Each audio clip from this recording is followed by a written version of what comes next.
함께 주신 말씀은 열왕기상 19장 4절에서 10절까지 봉독하도록 하겠습니다. 우리 한 절씩 교독하며 읽도록 하겠습니다. 제가 먼저 받들어 읽겠습니다.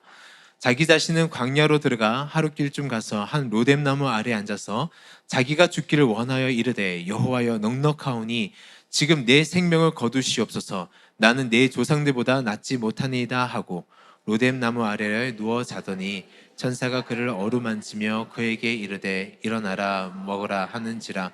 본즉 머리맡에 숯불에 구운 떡과 한 병 물이 있더라. 이에 먹고 마시고 다시 누웠더니 여호와의 천사가 또 다시 와서 어루만지며 이르되 일어나 먹으라. 내가 갈 길을 다 가지 못할까 하노라 하는지라.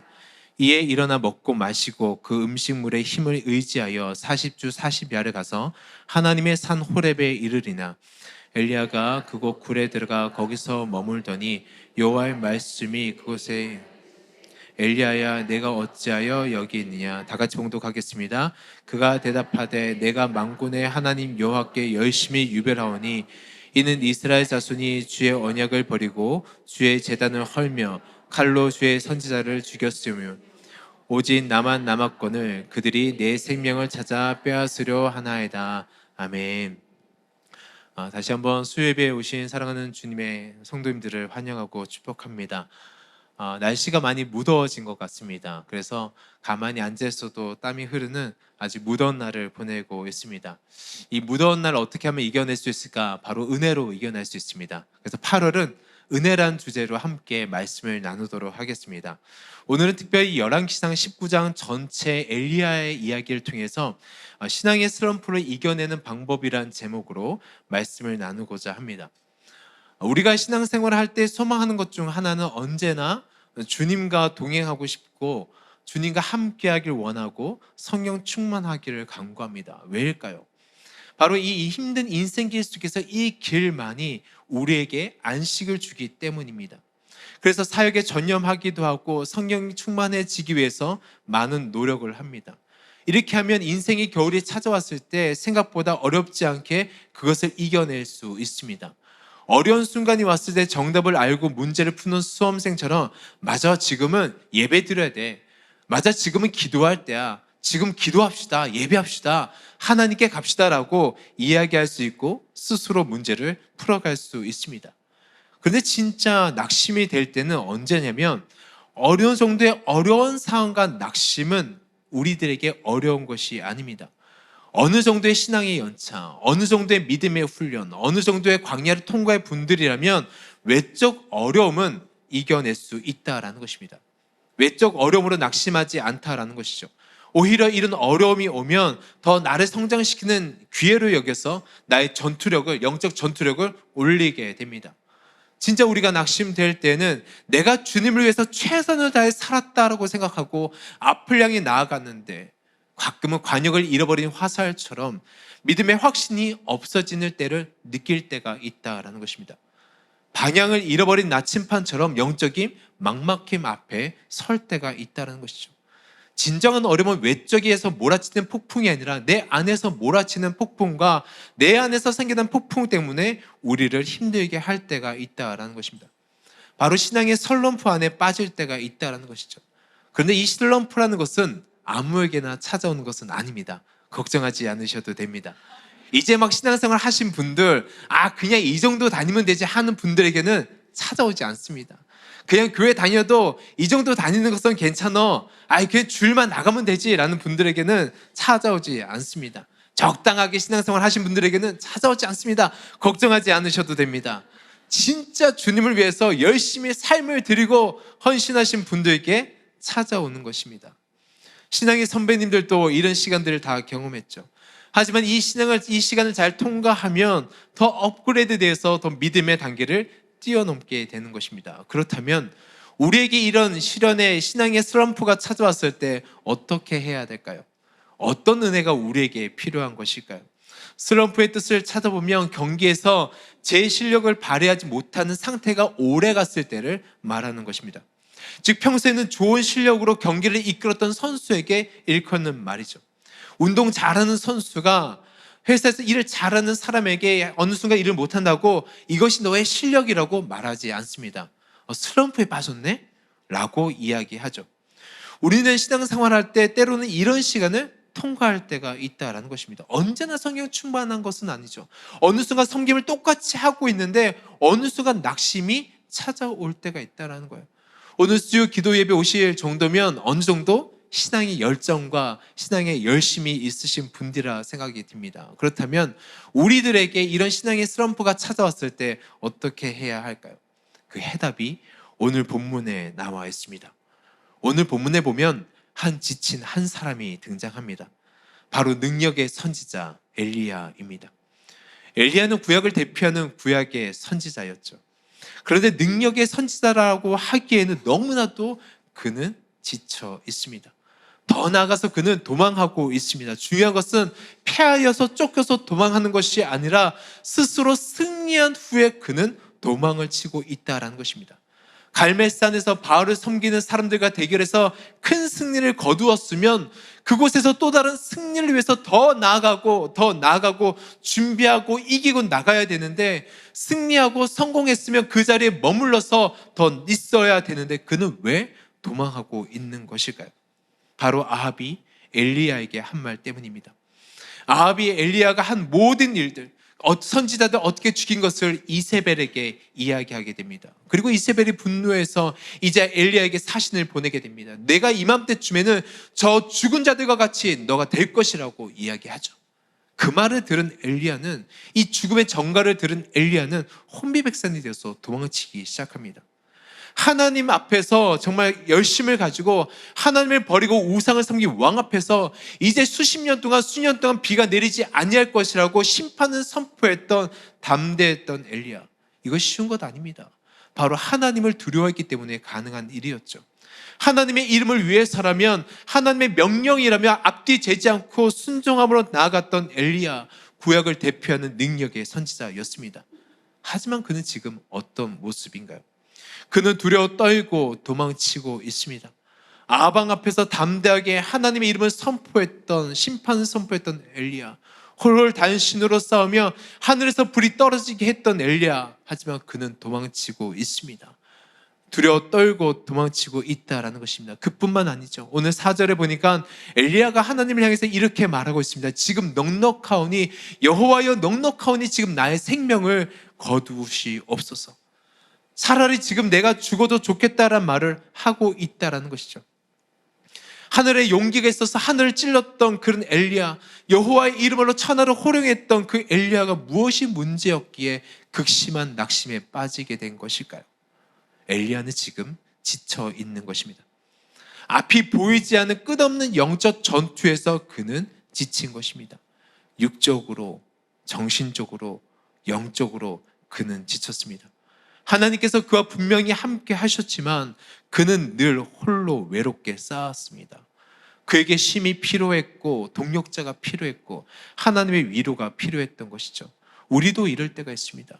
내가 하나님을 믿어서 결단하면서 원더우먼처럼, 슈퍼맨처럼 불같이 사역할 때가 있습니다. 모든 기도 제목들은 저에게 주십시오. 제가 다 기도하겠습니다. 가족을 위한 기도 제목들, 누구를 위한 기도 제목들, 아픈 기도 제목들 다 저에게 주십시오. 제가 다 기도하겠습니다.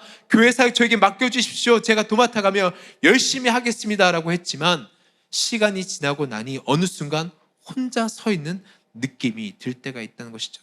나는 분명 주님을 위해서 여기까지 왔고 주님 때문에 모든 것을 행하였는데 주님은 없고 사역이 남아있을 때가 있다라는 것입니다. 엘리야의 모습은 모든 신앙인들에게 찾아올 수 있는 위기이고 침체라는 것입니다. 신앙의 슬럼프가 찾아온 것이죠. 아무리 믿음에 강한 용사라 할지라도 이 탈진과 낙심이란 것에서 완전히 피해갈 수는 없는 것입니다. 신앙의 굴곡이 없는 사람은 없습니다. 하늘을 찌를 듯한 영적인 올라감이 있을 때가 하면 때로는 이 땅을 치는 어려운 환경 가운데 꺼질 때도 있다라는 것입니다. 아마 모두가 경험해 보셨을 것입니다. 신앙이 떨어진 것은 아닌데 내가 변화가 없는데 내 마음이, 내 영혼이 번아웃 될 때가 있다라는 것이죠. 그런데 가끔 제가 이런 분들과 영적으로 이야기할 때가 있습니다. 제가 보기엔 영적으로 번아웃 되셔서 그 이야기를 하는데 그분은 인정하지 않아요. 그리고 저에게 이야기합니다. 목사님, 무엇을 더 해야 됩니까? 무엇을 더 해야 됩니까? 얼마나 더 사역해야 됩니까? 얼마나 더 깊이 가야 됩니까? 얼마나 더 깊이 나아가야 됩니까? 라고 이야기할 때가 있습니다. 사랑하는 성도 여러분, 신앙이 좋다고 영적 탈진을 피해가는 것은 아닙니다.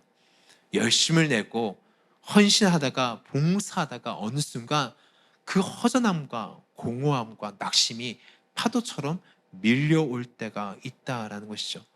그런데 가만히 보면 이 영적 탈진이라는 것은 다른 곳에서 오는 것이 아닙니다. 환경에서 오는 것이 아니라 바로 하나님과의 관계 속에서 오는 것입니다. 하나님의 열심과 나의 열심이 같이 발맞춰 갈 때는 상관이 없지만 어느 순간 우리가 주님의 말씀보다 주님의 발맞춤보다 내가 먼저 더 앞서 나갈 때, 나의 의지가 주님보다 더 앞서 나갈 때, 나의 힘씀과 애씀이 먼저 나갈 때 영적 탈진을 경험하게 되는 것입니다. 장거리를 달리거나 마라톤 할 때 기억해야 될 것은 페이스 조절이 가장 중요합니다. 바로 영적으로 페이스 조절을 잘못하면 실패하게 됩니다. 페이스 조절을 잘못하면 영적 탈진이 오는 것입니다. 그런데 보통 이런 일을 경험하면 우린 때로는 심리학적으로 접근할 때가 많이 있습니다. 그런 일을 경험하면 내 주변의 모든 사람들은 심리학 전문가가 됩니다. 모두가 다 학이 하나쯤은 있는 것 같습니다. 그래서 이럴 때는 심리학적으로 접근해야 돼. 너가 지금 우울증 걸린 거야. 힘든 거야. 그래서 또 긍정적인 사고방식을 이야기하곤 합니다. 엘리야, 다 잊어버려. 시간이 지나면 행복해질 수 있다고 이야기합니다. 그리고 더 고생한 사람들 이렇게 이야기합니다. 내가 지금 겪고 있는 것은 장차 누리게 될 기쁨에 좋게 비교할 수 없으니 이겨낼 수 있다고 이야기합니다. 이야기하죠. 기대하라고 이야기합니다. 하지만 성도 여러분, 영적인 위기와 침체에 빠진 사람들은 하나님과의 관계 속에서 풀어야 되는 것입니다.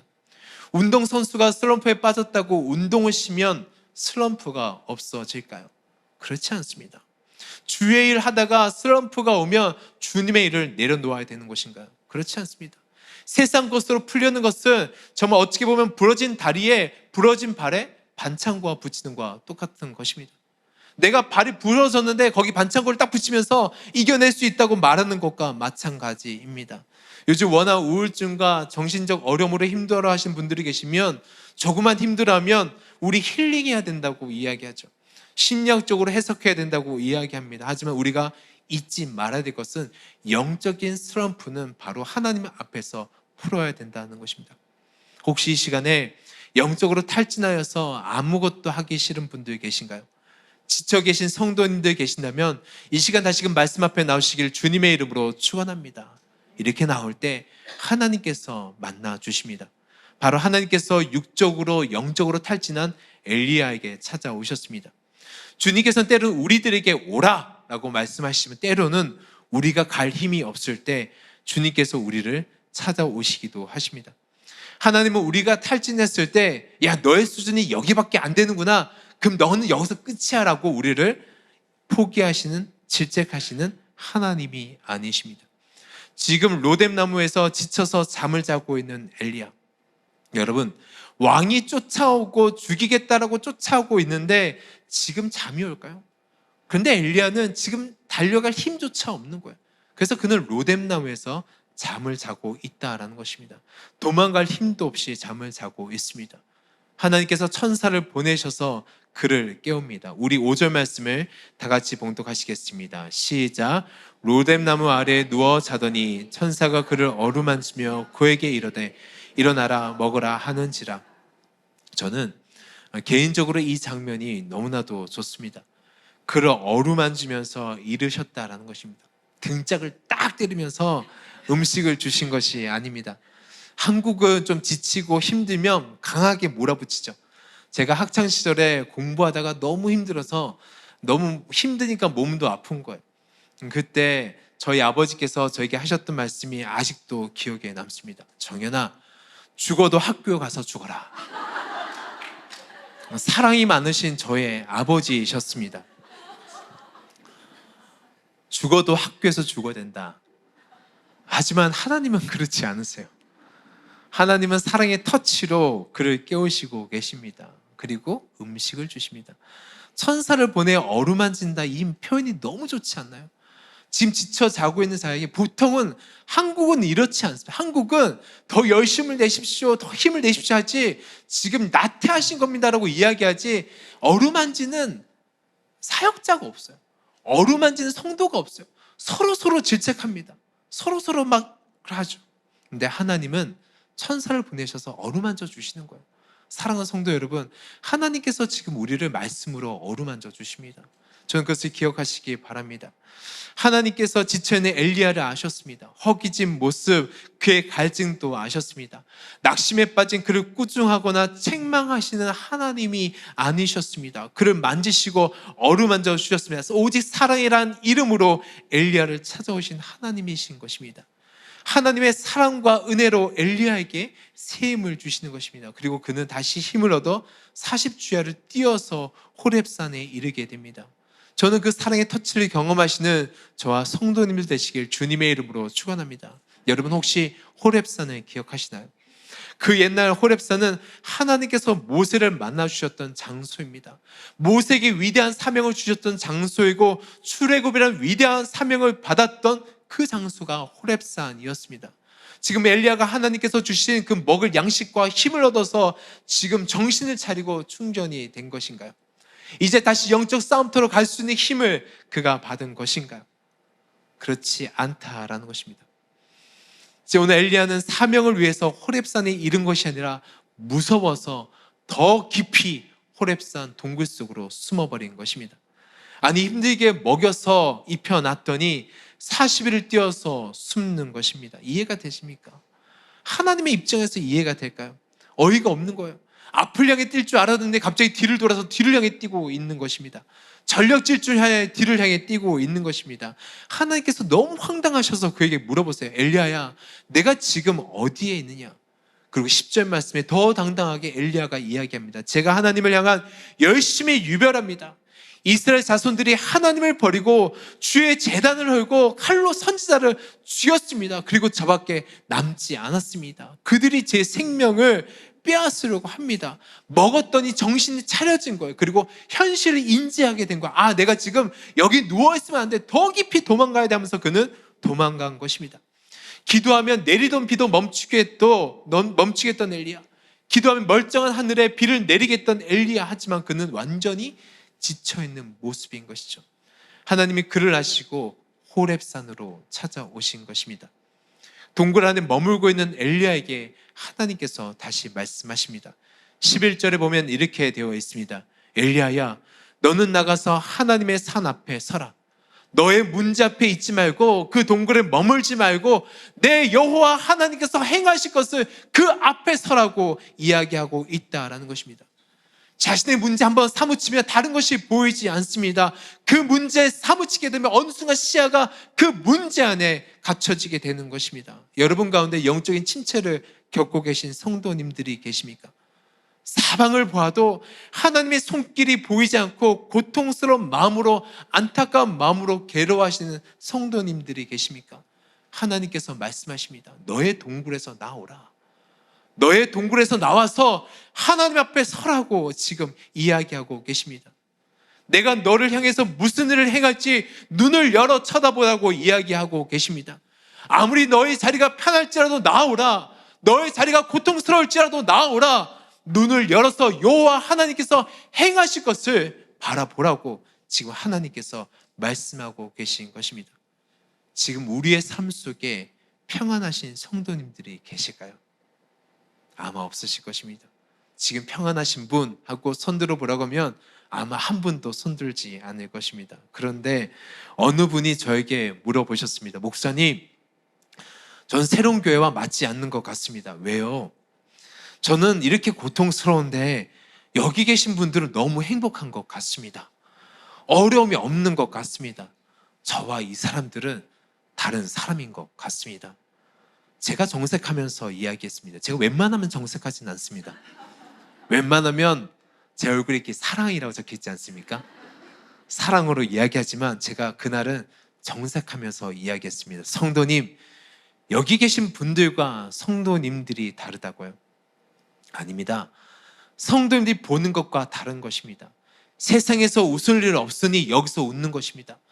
세상에서 걱정, 근심, 두려움이 많은데 여기서만큼은 그 문제를 잃고 싶으니까 여기서는 기쁨으로 예배하는 것입니다.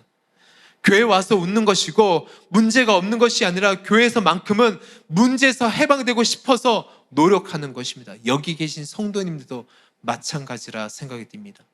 자신의 문제, 자녀의 문제, 남편의 문제, 아내의 문제, 부모의 문제, 경제적 어려움, 건강의 어려움, 환경의 어려움 너무 많이 있죠.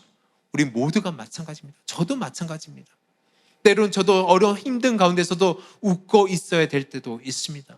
그럼에도 불구하고 주님께서 말씀하십니다. 사랑하는 성도 여러분, 주님께서 우리에게 말씀하십니다. 너의 동굴에서 나오라 라고 말씀하십니다. 너의 자리에서 일어나서 하나님 앞에 서라고 말씀하십니다. 그리고 내가 너를 위해서 행할 그 모든 일들을 바라보라고 말씀하고 계십니다. 성도 여러분, 신앙생활 하다가 어려운 일을 겪을 때가 있습니다. 힘들 때가 있죠. 근데 그것은 우리를 사랑하시는 하나님의 증거인 것입니다. 우리가 영적 고통을 당할 때 우리는 제대로 우리의 상태를 볼 수가 있습니다. 고통을 통해서 질병을 바라볼 수가 있습니다. 질병 중에 아픔을 느끼지 못하는 질환이 있습니다. 무통성 무한증이라는 질병이 있는데 이것은 고통을 못 느끼는 희귀병이죠. 뼈가 부서져도 불에 뒤어서 화상을 입어도 느낌이 없습니다. 그래서 눈을 비비다가 실명이 되어도 고통을 느낄 수가 없습니다. 우리가 만약에 영적으로 고통이 없기를 간절히 원한다면 우리의 상태를 알 수가 없다는 거예요. 우린 늘 성령 충만하길 원합니다. 하나님, 이 고통을 저에게서 그냥 끊어주십시오. 저는 늘 성령 충만하길 원합니다. 저는 언제나 기쁘길 원합니다 라고 말하지만은 만약에 우리의 삶 가운데서 고통이 없으면, 낙심이 없고 낭망이 없으면 우리의 영적 상태를 알 수가 없는 거예요. 내가 고통을 알아야지 의사 앞에 갈 수 있고 처방을 받을 수 있는 것입니다. 하나님은 지금 앞만 보고 달려온 엘리야에게 이 고통과 낙심과 낭망을 통해서 다시금 하나님과의 영점을 잡기 원하시는 것입니다. 그리고 지친 엘리야에게 하나님이 찾아오셨습니다. 어떻게 찾아오셨을까요? 먼저 하나님께서 산을 가르고 바위를 부술 정도로 엄청난 바람을 일으키시면서 그를 찾아오셨습니다. 하나님께서는 구약에서 자연 만물을 치시면서 자연 만물을 뒤흔드시면서 찾아오실 때가 있습니다. 그래야 엘리야는 하나님께서 지금 나에게 오시는구나 라고 생각을 하며 두 손 들고 하나님을 기다렸습니다. 하나님, 지금 나에게 오십시오. 제가 낙심하였습니다. 절망하였습니다. 이 기적으로 나에게 오십시오. 산을 가르시고 바위를 부수시고 바람을 불고 나에게 오십시오라고 하나님께 두 손을 들었습니다. 할렐루야, 주님을 맞이합니다. 우리도 이럴 때가 있습니다. 영적으로 침체가 되고 다운이 되면 은혜를 간구하죠. 은혜를 사모하는 건 너무 좋습니다. 하지만 우리가 사모하는 은혜는 큰 기적과 같은 은혜, 바다가 갈라지고 죽은 자가 살아나고 우리 영혼이 다시 한번 엄청난 기적을 통해서 일어나는 그것들을 소망하고 있습니다. 왜냐하면 그 기적을 통해서 내가 디딤돌 삼아 일어나고 싶어 하기 때문인 것입니다. 오래전에 제가 알고 친하게 지냈던 집사님의 자녀가 교통사고가 난 적이 있었습니다. 너무 심각했죠. 얼마나 심각했으면 많은 사람들이 정말 많은 중보 기도를 했습니다. 그리고 주님께서는 그 기도를 들으셔서 응답하셨습니다. 이 아이가 정말 놀랍게 살아났습니다. 죽음의 문턱까지 갔다가 정말 초자연적인 하나님의 그 역사심으로 살아났습니다. 그 부모님도 본인도 이것이 하나님의 은혜라고 이야기하고 그의 삶을 결단하며 나갔습니다. 그 부모님들이 이야기하셨습니다. 제가 하나님 위해서 살지 못하니 이런 일을 겪게 되는고요. 이제 제가 정말 주님 위해서 살겠습니다. 오직 주님을 위해서 살겠습니다. 그의 자녀도 결단했습니다. 내가 주님을 위해서 살겠다고 결단했습니다. 너무 아름다운 모습이죠. 그런데 만약 신앙이 또 떨어지면 이 사건을 또 경험해야 되는 것일까요? 죽음의 문턱까지 가서 또 살림받고 신앙이 떨어질 때마다 또 하나님께서 나를 살려주시고 신앙이 떨어질 때마다 그 기적을 경험해야지 우리가 은혜를 받은 것일까요? 산을 가르고 바위가 부서진 놀라운 기적을 체험해야지 우리는 은혜를 받은 것일까요? 그렇지 않다라는 것입니다. 어느 성경에 보면 엄청난 기적들이 계속해서 일어나야지 은혜 속에 있다라고 생각할 수 있지만 사실 성경에서 기적은 너무 많이 일어나는 것은 아닙니다. 이런 일을 경험하면 어쩔 수 없지만 경험하지 않는다 할지라도 한 번만으로 족한 것입니다. 그렇다면 무엇일까요? 우리는 그 은혜를 기억해야 되는 것입니다. 그래서 성경에서는 기적보다 기억을 중요하게 여기는 것입니다. 우리의 삶 가운데서 영적인 슬럼프가 왔을 때 우리는 그 은혜를 기억해야 되는 것입니다. 홍해를 가른 기적은 한 번밖에 없습니다. 홍해를 가른 그 기적 한 번으로 40년을 이스라엘 백성들이 광야를 도는 거예요. 40년 내내 기적이 있었던 것은 아닙니다. 우리 삶 가운데서 놀라운 일을 하나님께서 행하여 주실 것입니다. 하지만 하나님께서 벌써 놀라운 일을 행하여 주셨습니다. 우리는 이 믿음의 슬럼프가 왔을 때 이것을 기억해야 되는 것입니다. 이것이 은혜인 것입니다. 우리는 너무 자극적인 은혜를 하나님께 간구해요. 탈진하면 탈진할수록 더 자극적인 은혜를 간구합니다. 이제 바람이 지나가고 다음에 천지가 진동하는 지진이 일어나기 시작합니다. 하늘과 땅을 창조하신 하나님께서 이제는 땅을 흔들면서 찾아오신 것입니다. 아, 지금이야말로 내가 새 힘을 얻어서 하나님께 갈 수 있구나. 하나님 나를 드디어 찾아오시는구나 라고 엘리야가 생각했을 것입니다. 그리고 엘리야는 두 손을 들고 하나님을 맞이합니다. 하나님, 여기에 오시옵소서. 그러나 하나님은 지진 속에도 계시지 않으셨습니다. 거대한 불이 일어나기 시작합니다. 이글거리며 타오르는 불. 호렙산에서 바로 이 자리에서 모세를 부르셨던 하나님, 이스라엘 백성들을 낮에는 구름 기둥으로 밤에는 불 기둥으로 인도하셨던 그 불, 하나님께서 불로 내려오셔서 살아계신 하나님을 보여주셨던 갈멜산에서 엘리야에게 보여주셨던 그 불, 하지만 그 불 속에도 하나님은 계시지 않았습니다. 어쩌면 엘리야는 이 불 속에서 하나님을 만날 수 있을 것이라는 확신이 있었을 것입니다. 왜냐하면 엘리야의 마지막 기적은 불로 승리했기 때문이죠. 하나님께서 보여준 이 사건이야말로 위대하신 하나님, 전능하신 하나님께서 다시금 나에게 불로 찾아오시는구나 라고 그는 생각했을 것입니다. 마지막으로 그는 여기도 없었고 여기도 없었으면 맞아, 나는 불로써 하나님을 만났지라고 하나님 앞에 불로 오시는 그 하나님을 맞이했을 것입니다. 하지만 마지막 기대했던 그 불 속에도 주님은 계시지 않았습니다. 엘리야는 조금씩 조급해지기 시작했습니다. 우리는 내가 생각한 그 은혜의 스팟에서 은혜를 받지 못하면 초조해지기 시작합니다. 왜요? 기대했으니까. 내가 생각한 예배에서 은혜를 받지 못하면 어려워합니다. 왜요? 내가 기대했기 때문에. 하나님은 상관없어요. 내가 중요한 거예요. 하나님, 이곳에서는 은혜를 주셔야 됩니다. 하나님, 여기서는 은혜를 주셔야 됩니다. 이 유튜브 설교를 들을 때는 은혜를 주셔야 됩니다. 이 부흥에 참석해서는 은혜를 주셔야 됩니다. 여기 기도 가서는 은혜를 주셔야 됩니다라고 내가 생각한 곳에서 은혜를 주셔야 된다라고 우리는 생각할 때가 있다라는 것이죠. 그런데 그곳에서 하나님을 만나지 못하면 낙심하게 됩니다. 하나님이 드디어 나의 손을 놓으셨구나. 여기서 내 인생이 끝난다라고 생각이 들 때가 있습니다. 그런데 낙심한 엘리야의 귓전에 하나님의 소리가 들리기 시작합니다. 속삭이는 소리로 세미한 음성으로 찾아오셨습니다. 엘리야야, 너가 어찌 여기 있느냐? 하나님의 임재란 거대한 바람 속에 오신 것도 아니고 산채를 흔드는 지진 속에 오신 것도 아니고 세상을 불태울 만한 불 속에 오신 것도 아니었습니다.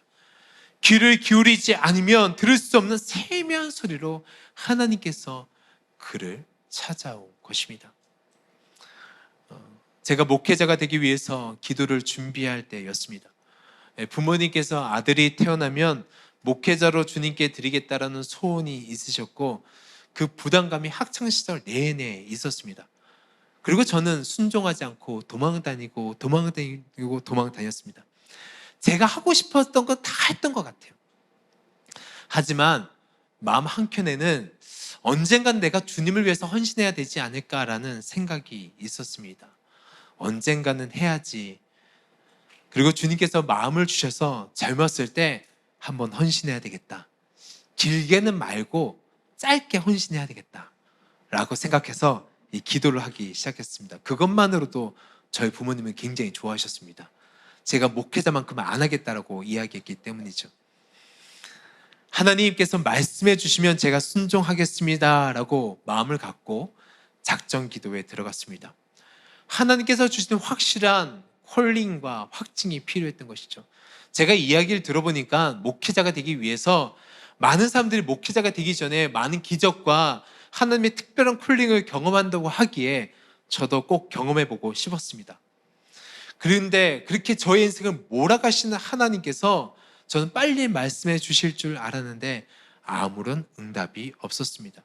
그때 제가 살고 있었던 곳은 종로구 평창동에 위치한 곳이었고 제 뒤로는 상박산이 있었는데 이 상박산은 기도하는 산이었습니다.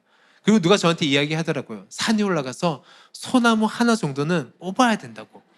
그리고 삼각산 제일 위에는 능력봉이라고, 기도하는 사람 다 알고 있습니다. 능력봉이라고 불렀어요. 원래 이름이 따로 있는 것 같아요. 근데 저 때는 능력봉이라고 불렀습니다. 그곳에 올라가면 기도방에서 슬픈 두꺼운 걸 들고 비닐을 뒤집어 써서 기도하는 분들이 있었습니다. 근데 제가 그곳에 올라가서 기도를 했습니다. 일주일에 한 번씩 올라갔습니다. 한 번씩 올라가서 하나님께 기도했습니다. 간절히 기도했습니다. 얼마나 간절히 기도했는데 하나님께서 응답이 없으셨습니다. 마음이 초조해지기 시작했습니다. 내가 잘못 알고 있었던 것일까? 부모님의 소원이 내 소원은 아닌데 내가 괜히 일평생 소원을 갖고 살았던 것은 아닐까 하면서 정말 간절한 마음으로 기도했습니다. 날이 새도록 기도했습니다. 제가 앉았던 바위를 치며 기도했습니다. 그리고 저는 그렇게 저의 인생을 몰아가셨으면 하나님 빨리 응답해 주셔야지 왜 말씀하지 않으십니까? 라고 따지기 시작했습니다. 그 큰 기대와 소망, 하나님께서 저에게 바울을 만나 주셨던 것처럼 환상 가운데 빛으로 하나님 저에게 만나 주시길 원했지만 하나님은 만나 주시지 않았습니다. 오히려 제 마음이 초조해지기 시작하더라고요. 하나님의 특별한 표징이 없으면, 하나님의 특별한 그 역사심이 없으면 하나님, 저는 목사가 되지 않겠습니다. 저는 하나님을 위해서 살지 않겠습니다. 그냥 저는 하나님 내려가겠습니다. 그냥 저는 열심히 제 갈 길을 가겠습니다라고 하나님을 협박했죠. 그런데 참 신기해요. 그렇게 협박하고 협박해도 또 올라가더라고요. 또 올라갔는데 이제는 너무 올라갔어요. 이제는 저도 지쳤습니다. 산에 올라가서 기도 안 했습니다. 그냥 먼 산 바라보고 그냥 누가 기도 열심히 하나, 참 저 방언 신기하네, 저런 방언도 있구나 라고 하면서 지켜보기만 했습니다. 제가 그때 얼마나 힘이 좋았는지 능력봉까지 1시간 만에 올라갔습니다. 열심히 내서 올라갔지만 기도는 하지 않았습니다. 기도할 힘이 없었기 때문이죠. 더 이상 하나님에 대한 기대감도 없었습니다. 그리고 한숨만 1시간을 내쉬며 나왔습니다. 그런데 그때 제 마음속에 하나님께서 이렇게 말씀하셨습니다. 정연아, 내가 너를 사랑한다. 저는 그 하나님의 말씀 앞에 더 이상 아무 말도 할 수가 없었습니다. 저는 기적을 구했지만 하나님은 너와 함께 한다고 말씀하셨습니다. 전 특별한 체험을 원했지만 하나님은 그냥 나를 사랑한다고 말씀하셨습니다. 하나님이 말씀하지 않으신 것이 아니라 내가 말씀을 듣지 못했던 것이죠. 하나님께서 계시지 않았던 것이 아니라 제 소리가 너무 커서 세미하게 말씀하시는 주의 음성을 듣지 못했던 것입니다. 혹시 우리 가운데 응답을 받지 못해 고통 속에 계신 성도님들이 계신가요? 기도해도 상황이 바뀌지 않고 응답하지 않는 하나님으로 인하여서 낙심하고 계신 성도님들이 계신가요? 사랑하는 성도 여러분, 이 시간에 조용히 우리 곁에 다가오셔서 우리에게 손 내미시는 예수님이 계십니다. 나의 눈물을 아시죠? 눈물로 베개를 적시는 것을 아십니다. 외로워하고 있는 우리의 마음을 아시고 주님께서 손 내밀어 주시는 것입니다. 사람들은 메시아를 기다렸습니다. 이스라엘을 구원해 줄 메시아, 로마의 압제로부터 민족을 해방시켜 줄 그 메시아, 거센 폭풍을 뚫고 역사의 한복판에 오셔서 정말 타오르는 불처럼 세상을 엎어버릴 메시아를 기다렸습니다. 찬란한 빛으로 오셔서 사람들의 환호와 박수를 받으면서 다윗의 왕위를 이어갈 위대한 영웅 왕을 기다렸습니다. 하지만 이 땅에 오신 메시아 예수 그리스도는 다른 분이셨습니다. 기대와 저런 다른 신분으로 출생이 달랐고 삶이 달랐던 분이셨습니다. 나사렛촌에서 가난한 목수의 아들로 태어나서 버림받고 소외당하고 죄인들과 함께 먹고 마시며 그들과 함께 하셨던 메시아셨습니다. 거대한 지진처럼 땅을 가르고 하늘을 가르고 세상을 변화시키고 왕으로 등급해야 될 메시아, 그 위대한 메시아가 아니라 조그만한 나귀를 타고 초라한 모습으로 예루살렘에 입성하신 주님, 예루살렘을 향해서 죄악의 도성을 향해서 눈물 흘리셨던 주님이셨습니다. 그리고 그 주님이 마침내 우리의 죄 때문에 나의 모든 허물을 끌고 가시 면류관을 쓰시고 골고다로 오르신 것입니다. 저주와 치욕의 십자가를 묵묵히 지고 골고다로 오르신 메시아, 당신이 정말 하나님의 아들이시면 지금 당장 십자가에서 내려와서 당신이 메시아인 것을, 능력의 하나님이신 것을, 능력을 보여달라고 외치는 사람들에게 하나님, 저들을 용서해달라고, 불쌍히 여겨달라고, 저들이 하는 것이 무엇인지 모릅니다라고 묵묵하게 기도하셨던 그분, 누가 이 주님을 만날 수 있겠습니까? 조용하게 그분 앞에 그분의 음성을 기다리는 사람, 거친 거대한 소리와 찬란한 빛으로 오시는 하나님이 아니라 주님께서는 지금 세미한 목소리로 우리에게 다가오셔서 말씀하십니다. 내가 너를 사랑한다. 내가 너를 알고 있다. 우리 예수님은 너무 낮은 곳에 계시기 때문에 우리가 그 낮은 곳으로 가지 않으면 그 주님을 만날 수가 없습니다. 하나님의 손이 짧아서 우리에게 닿지 않는 것이 아니라, 내가 너무 손이 내밀어도 하나님께서 내 손을 잡아주시는 것이 아니라, 우리가 고통 속에 들어갈 때 우리는 기억해야 됩니다. 이미 하나님께서는 그때 나를 품에 안고 고통 속에 들어가 계신 것을 우리는 알아야 되는 것입니다. 내가 고통 속에 있을 때 멀리서 바라보시는 하나님이 아니라 나를 먼저 품에 안고 그 고통 가운데 들어가시는 그 하나님을 우리는 기억해야 되는 것입니다. 그 주께서 말씀하십니다. 나오라. 요 앞에 나오라. 하나님이 나를 포기하지 않으시면 우리에게 절망이 없습니다.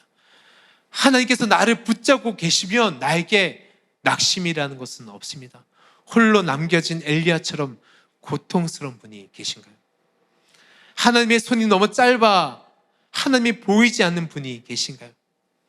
하나님이 보이지 않는 낙심 가운데 계신 분이 계신가요? 우리가 기억해야 됩니다. 하나님의 손은 지금도 우리를 향해 펼쳐져 있고 그분은 우리를 향해서 아직까지 말씀하고 계십니다. 주님의 손길이 보여지지 않을 때 주님께서는 벌써 내 옆에 와 계신 것입니다. 한 사람 한 사람을 위해서 세미한 음성으로 주님은 지금 우리들에게 말씀하고 계십니다. 내가 너를 사랑한다. 내가 너를 알고 있다. 많이 불려지는 찬양 중에 레이즈미업이라는 찬양이 있습니다. 주님께서 나를 일으키시네 라는 찬양이 있습니다. 개인적으로 힘들고 어려울 때마다 저는 이 찬양을 자주 부르곤 합니다. 이 찬양의 가사는 이렇습니다. 나의 마음이 우울하고 나의 영혼이 많이 지칠 때, 어려운 일들을 만나서 마음이 무거울 때, 그럴 때면 나는 모든 것을 멈추고 이 자리에서 조용한 가운데 기다립니다. 그러면 당신이 찾아와서 잠시 나와 함께 앉아 있어 주시지요. 당신은 나를 높이 올려 산 꼭대기에 설 수 있게 해줍니다. 당신은 나를 높이 올려 폭풍이 부는 바다 위를 걷게 합니다. 당신의 어깨 위에 올라설 때 나는 강한 자가 됩니다. 당신은 나를 높이 올려 나의 한계를 넘어서게 합니다.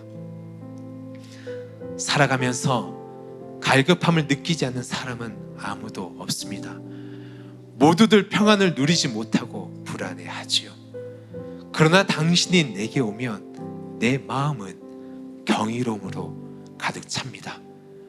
어떤 때는 영원한 세계를 잠깐 맛본다 생각하지요. 당신이 나를 높이 올려 산꼭대기에 설 수 있게 해줍니다. 당신이 나를 높이 올려 폭풍이 부는 바다 위를 걷게 합니다. 당신의 어깨 위에 올라설 때 나는 강한 자가 됩니다. 당신이 나를 높이 올려 나의 한계를 넘어서게 합니다. 혹시 신앙의 낙심 가운데 계신 성도님들이 계신가요? 그분께 나오시기 바랍니다. 기도하시겠습니다. 하나님, 이 시간 우리가 주님을 바라봅니다. 지친 무릎을 일으키고 두 손을 들어 주님을 붙잡고 주 앞에 나갑니다. 이 시간에 주의 은혜를 내려주시사 우리로 하여금 주님 앞에 설 수 있도록 인도하여 주시옵소서. 지친 우리 영혼이 다시 일어나 주의 얼굴을 바라보게 하여 주시옵소서. 아버지 하나님, 우리 상한 10년 가운데 주의 은혜를 내려주시옵소서. 예수님의 이름으로 기도드립니다. 아멘. 우리 다 같이 일어나셔서 찬양하고 기도하며 나가겠습니다.